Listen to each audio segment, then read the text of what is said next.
Okay, so get this, right? Today, we are diving deep, deep into the mind of Batman. Batman. Yeah, Batman. But, like, we're not, doing the whole tragic backstory thing or, like, just talking about cool gadgets. We're going deeper. Deeper. Way deeper. We're talking Enneagram deep. Oh, interesting. Right. Yeah. So if you're not familiar with the Enneagram, it's basically, a system of 9 interconnected personality types. Okay. Each with their own, like, motivations and fears and patterns, all that stuff. Right, right. And get this, according to the analysis we're looking at today, Batman is like a textbook example of one type in particular, Okay. the sexual six. The sexual six. Yeah. Also sometimes called the strength type or the beauty type. Interesting. Right. Yeah. So what's so fascinating about the sexual six Okay. is it's not just about brute force. Right.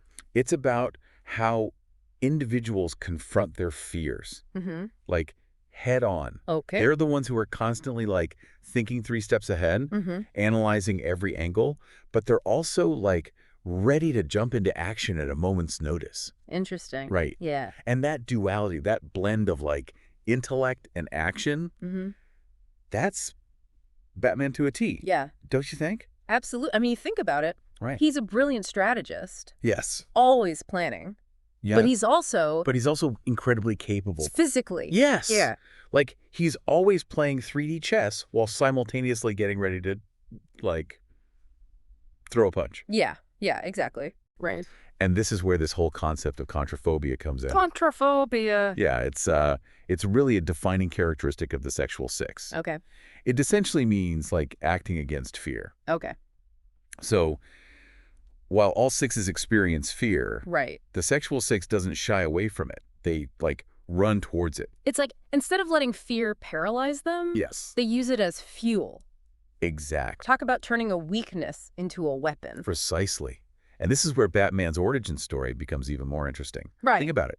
Childhood fear of bats. Right. He doesn't just like conquer the fear. Right. He turns it into the very symbol he embodies. Right. To strike fear in the heart of criminals. Wow. It's classic contraphobia, right? Yeah.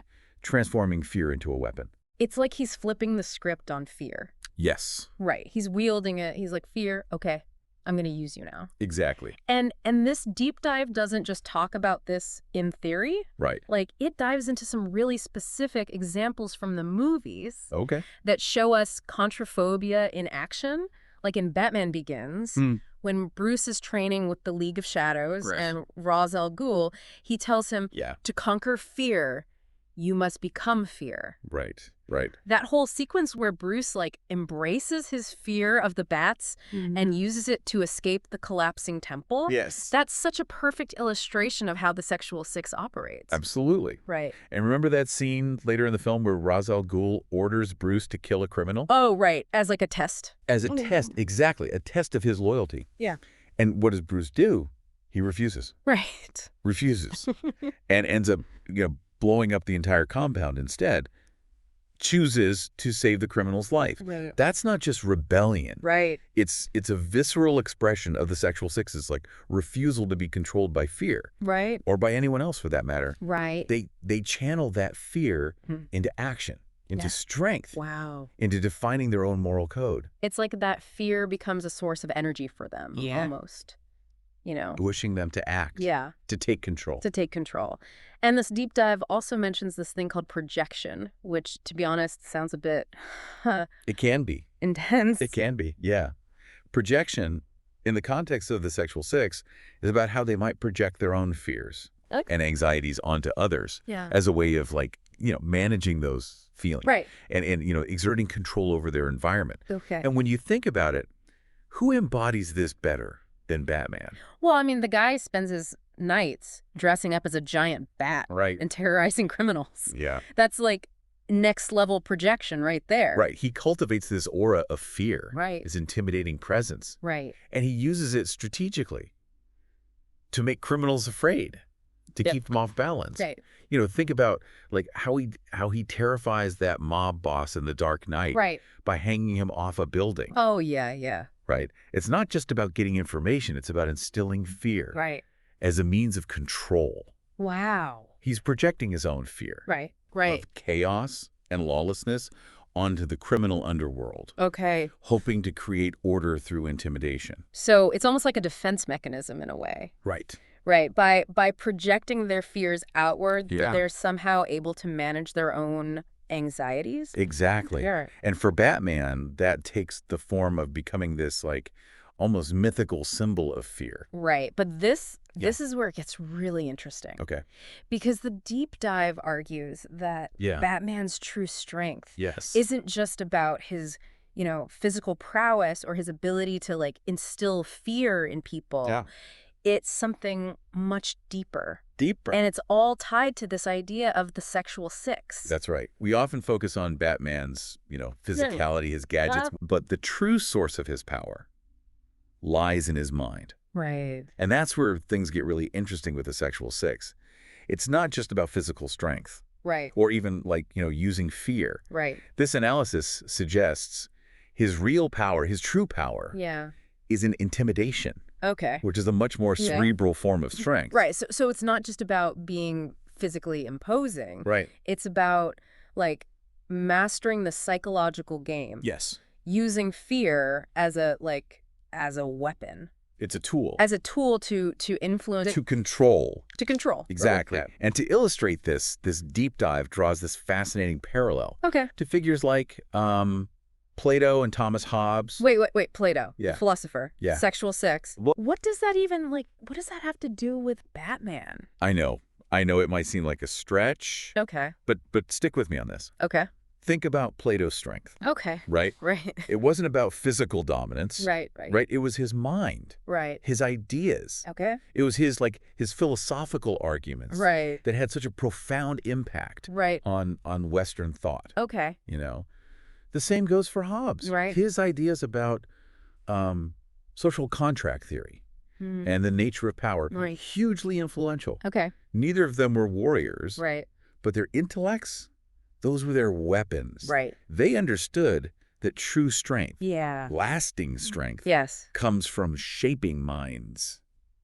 Oh, okay. From influence, the way people think, see the world. Okay, that's actually kind of blowing my mind a little. Right. To think of Batman in the same, like, category as these intellectual giants, that's wild. It's interesting. But here's something that seems a bit contradictory. Okay. The deep dive also mentions that sexual sixes, like, despite this very intimidating nature, they often have this, like, super strong moral compass. Yes. Which, I don't know, it doesn't exactly scream master of fear. You know what I mean? Right. It's an interesting duality, right? It speaks to the complexity of this type. Right. They might project this, like, this tough exterior. Yeah. But inside, they're driven by this very deep-seated sense of, right and wrong. This need to uphold their own internal code. Right. And this is where Batman's origin story becomes even more crucial, I think, to really understanding him. Because of the whole, like, parents murdered in front of him thing. Exactly. That trauma, that early loss of, safety and security. Right. It shapes his whole worldview. Okay. That guilt that he carries, that responsibility he feels, it fuels this, like, unwavering commitment to justice. Right. He's not just fighting criminals. Right. He's trying to, like... He's trying to prevent what happened to him from happening to anyone else. Exactly. A powerful motivator. Yeah. Powerful motivator. And this deep dive really drives home that for Batman, fear isn't just something he uses. It's woven into the fabric of his approach to crime fighting. 100%.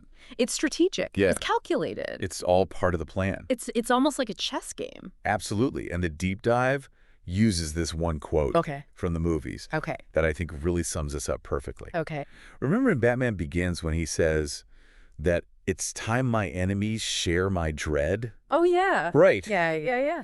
He's not just talking about scaring criminals. Right. He's stating his intention to, like, dismantle their sense of power. Right. By making them feel vulnerable. Right. Exposed. It's like that scene in Dark Knight. With the Joker. The interrogation scene with the Joker. Yes. Right. Talk about, like, an intense example. Oh, absolutely. We can really see, we'll see the mechanism. How Batman uses intimidation as a tool. Yes. How he tries to get inside his opponent's head. It's psychological warfare. Right. Right. Even when it doesn't, like, work on the Joker. Right. The way that it does with other criminals. Right. Because he's the Joker. Right. You could just tell that is the tactic. It highlights that for him, it's not about brute force. Right. It's about understanding the psychological pressure points of his opponents and how to exploit them.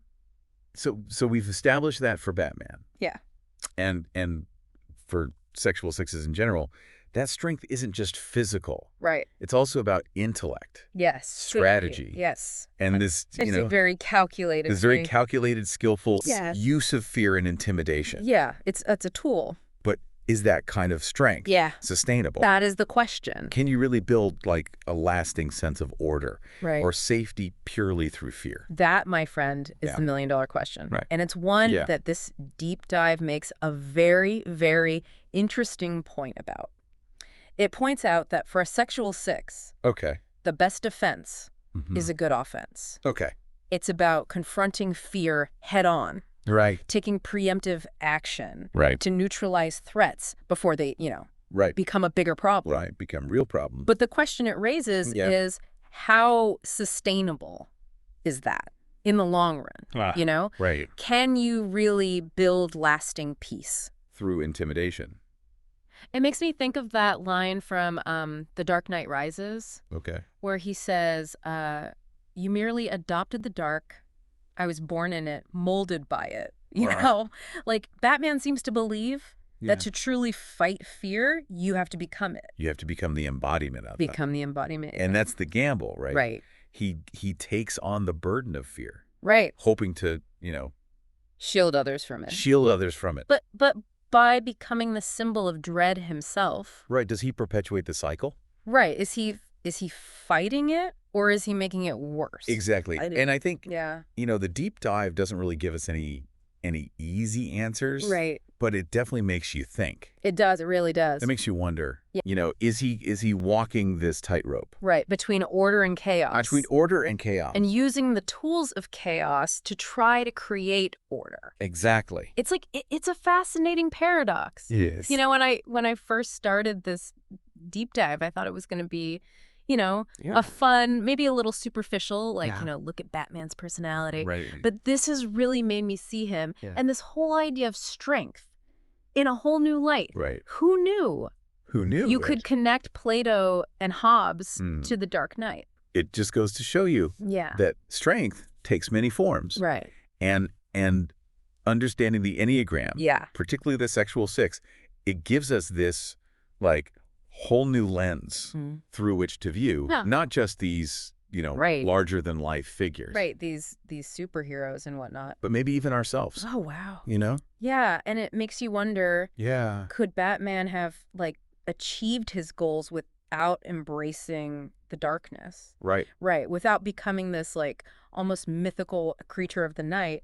Would Gotham have listened to a Bruce Wayne who, fought for justice with a smile on his face? Right. Is fear the only way? Right. It's an intriguing question. And I think it speaks to the core of his character. Right. Yeah. He believes in order. He believes in justice. Right. But his methods are rooted in the very chaos that he's fighting against. Right. Right. It's a tightrope walk. It is. And whether he maintains his balance or eventually falls, it's a question that, continues to fascinate us. It does. Yeah. Well, that's all the time we have for today's deep dive. Well, there you have it.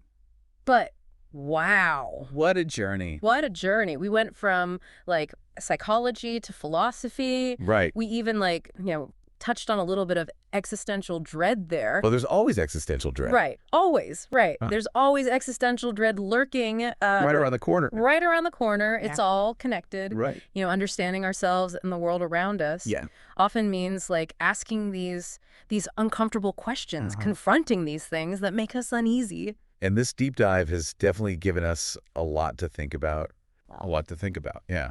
It's a reminder that, even our heroes are complex, flawed individuals. As we all are. Right. Yeah. Grappling with their own, internal battles. Absolutely. And maybe, just maybe, by understanding their struggles, we can learn something about our own. I think so. Until next time. Until next time. Keep exploring, keep asking those tough questions. Keep diving deep. And keep diving deep.